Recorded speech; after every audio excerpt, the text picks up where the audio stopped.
My boss at Dow said, Jim, if you want to do it differently, take your idea to the lab safety committee. Does your organization have a lab safety committee? And if they approve it, they'll put it in the manual and then we'll all do it that way. The committee needs to meet regularly, and I think monthly is a good interval for this. The membership should rotate.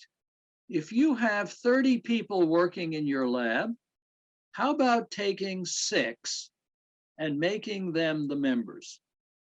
And having 6 alternates. So if the member can't go, they're on vacation, they're sick, they're attending a training program or a convention, the alternate goes.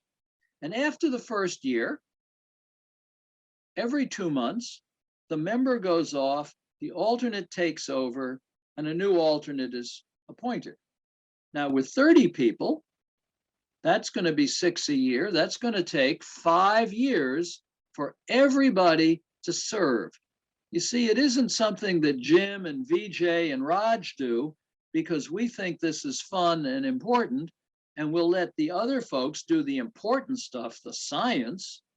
No, this is integral and it's important and it's part of who we are and what we do. And you don't need a purchase order or a requisition to get everybody involved in this. In fact, you don't need a purchase order or a requisition to develop that new employee safety orientation.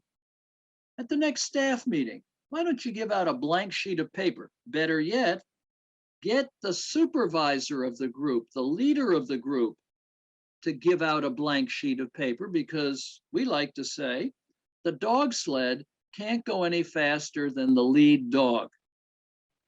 The senior management, the upper management has to be involved. Give out a blank sheet of paper.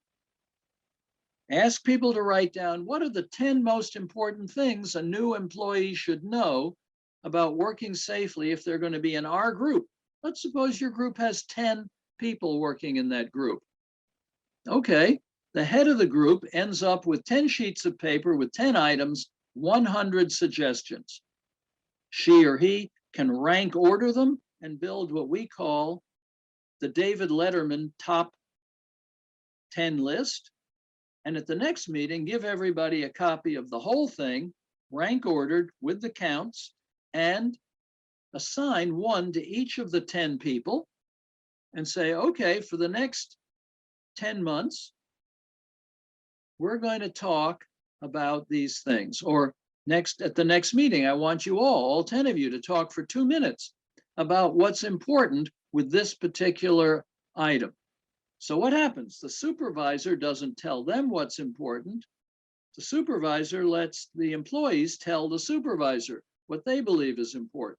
And the supervisor doesn't train them, they train the supervisor.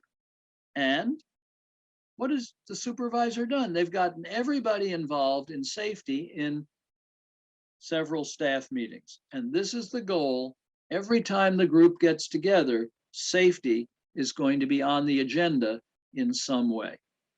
So it rotates and everybody eventually participates. And we also want to have what's called a central safety committee. And this is a DuPont model where the highest ranking person in that location and their direct reports, they end up with getting together probably every week to talk about what's going on. And once a month, they should put on their hard hats and talk about safety issues at their level, the senior management level. We've got to get the leaders being in charge of this and having it radiate downward.